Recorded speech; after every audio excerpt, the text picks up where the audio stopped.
So అది అలాగా ఒక ప్రొఫెషనల్ సిస్టంలో దాదాపు ప్రతి హీరోయిన్కి ప్రతి అందమైన నటికి ఇది సర్వసాధారణమైపోయిన పరిస్థితులు వచ్చాయి అనే ఒక బాధతో తప్ప మరీ మిమ్మల్ని ప్రోబ్ చేసి ఇబ్బంది పెట్టాలని కాదు జయలలిత గారు. అయ్యో లేదమ్మా, ఎందుకు అది నామ్ అయిపోవాలి, ఎందుకు ఒక బెంచ్ మార్క్ అయిపోవాలి అని అంటే మనం ఈరోజు అనేక కమిటీలు పెట్టడాలు ఇండస్ట్రీ ఇతర వర్క్ ప్లేసెస్లో వేధింపుల కమిటీ ఉండాలని చెప్పి అంటే వేధింపులని వ్యతిరేకించే కమిటీలు. బై గాడ్స్ గ్రేస్ మాకు అట్లాంటి వేధింపులు ఏం లేవు, కానీ తప్పలేదు అంటే అది కరెక్టే. అంటే వేధింపులు లేకపోయినా ఒక పాయింట్లో మీరు ఎస్ చెప్పకపోతే మీకు అవకాశాలు తగ్గిస్తాం అన్నది ఒక వేధింపే కదా. అవును అవును. అంటే మీకు టాలెంట్ ఉండి కూడా చెప్పాను కదా, ఒక డైరెక్టర్ పంపించేశారు సుగం క్యారెక్టర్ అయిన తర్వాత అనేసి.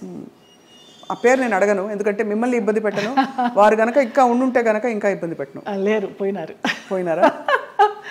Okay, Malayalam director. Okay okay. Telugu ఇండస్ట్రీలో బాగానే పోనీ మన ఇంటి పిల్ల అని ఏమన్నా హక్కును చేర్చుకున్నారా మిమ్మల్ని? ఇక్కడ కూడా ఇదేనా? హక్కున చేర్చుకోలేదు, చీకొట్టలేదు. రైట్. అదే సమయంలో మీరు గాఢమైన ప్రేమలో పడ్డారు కదా? అవునమ్మా, మలయాళం డైరెక్టర్. అది కూడా ఎలా పడాల్సి వచ్చిందంటే, నేను డేట్స్ ఇచ్చినప్పుడు నాన్న నాకు తెలియకుండా వేరే క్రాస్ బెల్ట్ మణి అని మన హీరోయిన్ మీనా వాళ్ళ మేనమామ, ఆయన కూడా ఒక కాలంలో ఒక ఈ సి గ్రేడ్ టైప్ ఆఫ్ మూవీస్కి మంచి పెట్టింది పేరు ఆయన. నేను చేసే సినిమాలు కూడా సి గ్రేడ్ సినిమాలే అప్పుడు, బీసీ గ్రేడ్. మీరు అంత ఓపెన్గా సి గ్రేడ్ సినిమాలు చేశానని చెప్తున్నారు కదా, అది ముచ్చటేసని చూసి ఎంత నిజాయితీగా చెప్తున్నారని చెప్పండి మ్యామ్. ఆ టైంలో నాన్న వాళ్ళకి ఇచ్చారు, నేను వీళ్ళకి ఇచ్చాను. అప్పుడు ఆ లొకేషన్కి వచ్చి ఆయన రౌడీయిజం చేయపోయినారు, క్రాస్ బెల్ట్ మని. అప్పుడు నేను భయపడి ఏడుస్తుంటే నన్ను ఒక రూమ్లో ఉంచి, నీకెందుకు, నేను ఉన్నాను కదా, నేను సమాధానం చెప్పి పంపిస్తాను, వాళ్ళు మాకు చుట్టాలి అన్నట్టుగా అలాగే పంపించేసరికి అబ్బా నా లైఫ్ని సేవ్ చేసి అతను దొరికాడు అన్నట్టుగా బ్లైండ్గా పడిపోయిన ప్రేమలో. ఆ తర్వాత బ్రహ్మానందం గారి డైలాగ్ లాగా ప్రేమించింది తర్వాత ప్రేమించాల్సి వచ్చింది అన్నట్టుగా కొంచెం తెలుస్తుంది అతని గురించి 7 yearsలో. అయినా కూడా ఏదో మొహమాటంలాగా కమిట్ అయిపోయినాం అన్నట్టుగా చేస్తూ వచ్చాను. అందరూ చెప్తూ వచ్చారు పెద్ద జెన్యూన్ కాదు, చూసుకో అనేసి. ఇక లాస్ట్గా అతను కూడా బ్లడ్తో లెటర్స్ రాసేసి మన ఇప్పుడు ఆ హాట్ డ్రింక్స్ అవి తాగుతారు కదా, మన విస్కీ తాగే ఒక బాటిల్ లాంటి దానిలో, అది విస్కీనో మరి బ్రాందీనో తెలియదు, అందులో పాయిజన్ పోసుకుని తాగుతాను, ఇంటి ముందరకు వచ్చేసి చచ్చిపోతానని అంటే ఇంకా అందరికీ ఇంట్లో వాళ్ళకి ఇష్టం లేకుండానే బలవంతంగా నేనే నగలు కొనుక్కొని నేనే పెళ్లి బట్టలు కొనుక్కొని, జయకృష్ణ గారు కొనిచ్చారు పెళ్లి బట్టలు. అలాగా కేరళ వెళ్ళిపోయి చూడటానికి రమ్మ కొచ్చిన్లో చాలా మహిమగల అమ్మవారు, అక్కడ మ్యారేజ్ చేసుకున్నాం. అప్పుడు ఇంట్లో వాళ్ళందరూ ఇంకా నామకే వస్తే వచ్చి అక్షంతలు వేసి భోంచేసేసి వెళ్ళిపోయారు. ఆయన కాపురానికి పంపించడానికి ఎవరు నాకు కూడా ఉండడం కానీ ఏమీ లేదు. నా అంతటి నేనే చేసుకుని నా అంతటి నేనే వెళ్ళి నా అంతటి నేనే వచ్చా బ్యాక్ టు పెవిలియన్. ఆ టైంలో జయలలిత గారు ఆయనకి మళ్ళీ అంటే ఆయనకి మొదటి పెళ్ళే కదా, ఆయనకి ఇద్దరికి అంటే మీకు కాలేదు, వివాహం కాలేదు, బట్ ఆయనకు కూడా ఏమి. అవును. బట్ ఏ ఇబ్బందులు వచ్చాయి మీ ఇద్దరు మధ్య? డబ్బు, వాళ్ళకి అప్పులు ఎక్కువైపోయినాయి, చాలా విపరీతమైన లావిష్నెస్ వాళ్ళకి. నేను మంచి 3 shifts చేస్తూ ఉన్నాను ఆ టైంలో. నా నగలన్నీ అమ్మేసుకున్నారో తాకట్టు పెట్టుకున్నారో తెలియదు. సినిమాలకు వచ్చిన డబ్బంతా కూడా వాళ్ళే తీసుకునేవాళ్ళు, అమ్మ నాన్నకి ఇవ్వద్దనేవారు. అమ్మ నాన్న భయపడి పవర్ ఆఫ్ అటర్నిటీ రాయించుకొని, నీకు బిడ్డలు పుట్టిన తర్వాత నేను నీ ఆస్తి నీకు ఇస్తామంటే, ఆ పవర్ ఆఫ్ అటర్నిటీ ఎక్కడికి వెళ్ళి సైన్ చేసావు, అది క్యాన్సిల్ చెయ్యి, బిడ్డను కానీ అంటే అతనికి తెలియకుండా నేను లేడీ డాక్టర్ దగ్గరికి వెళ్ళి నాకు బిడ్డలు వద్దు, ఒక 6 months నేను కొంచెం జాగ్రత్తగా ఉండాలనుకుంటున్నానని అతనికి తెలియకుండా నేను లేడీ డాక్టర్ దగ్గరికి వెళ్ళి ఆ పిల్స్ తీసుకొని వేసుకుంటూ ఆ బిడ్డలు రాకుండా జాగ్రత్త పడ్డా. ఇక ఆ తర్వాత 3 monthsకి గొడవలు, 6 months నుంచి కొట్టుళ్ళు, యాసిడ్లు పోస్తాను అనడాలు, గదిలో బంధించడాలు, ఇవన్నీ అయిన తర్వాత ఏడుస్తూ పడుకుని ఉంటే అతను నన్ను చంపడానికి అంబాసిడర్ కారులో తీసుకెళ్తున్నాడు. మా ఆయన ఎవరైతే ఉన్నారో ఎక్స్ హస్బెండ్, నిలువెత్తు బాబా.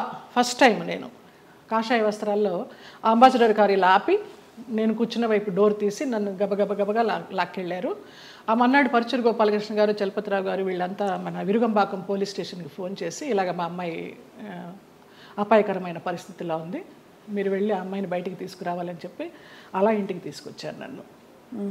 ఆ బాబా సంఘటన అలా జరగడం, ఇక్కడ పరుచూరు గోపాలకృష్ణ గారు, చలపతిరావు గారు ఇలా సహకరించడం అంత యాదృచ్ఛికం. అంటే ఎవరో ఒకళ్ళు భగవంతుడు పంపిస్తాడు అంతే, ఆయన రాడుగా నేరుగా.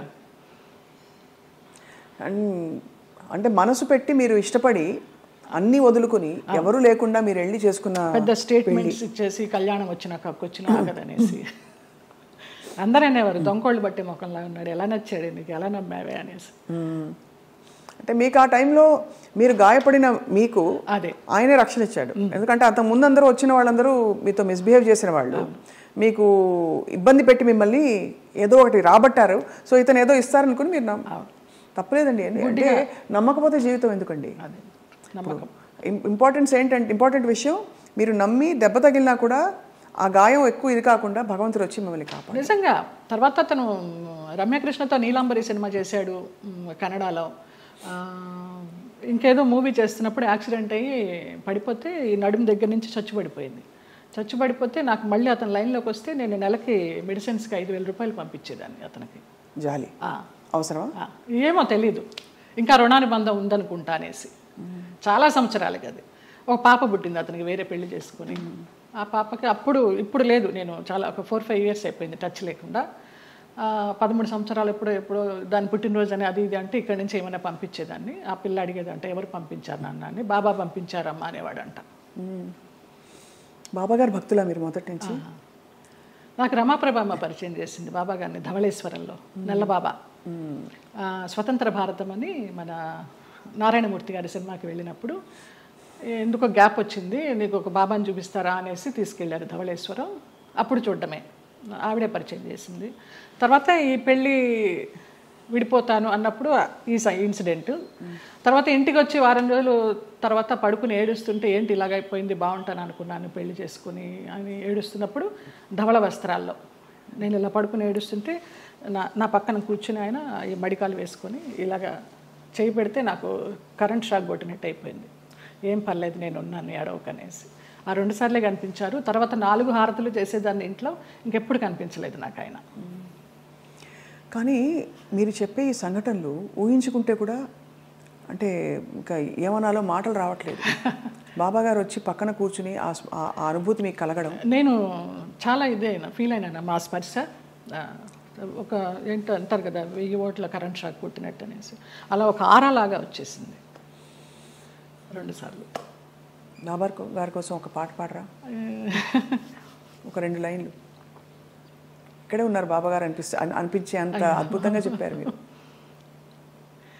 నువ్వు లేక నాధలం బ్రతుకంతా అయోమయం, నువ్వు లేక నాధలం బ్రతుకంతా అయోమయం, బాబా ఓ బాబా ఇక నీ పరీక్షకు మేము పలేము, ఇటులీ నిరీక్షణ మేము పలేము, నువ్వు లేక నాధలం బ్రతుకంతా అయోమయం, బాబా ఓ బాబా.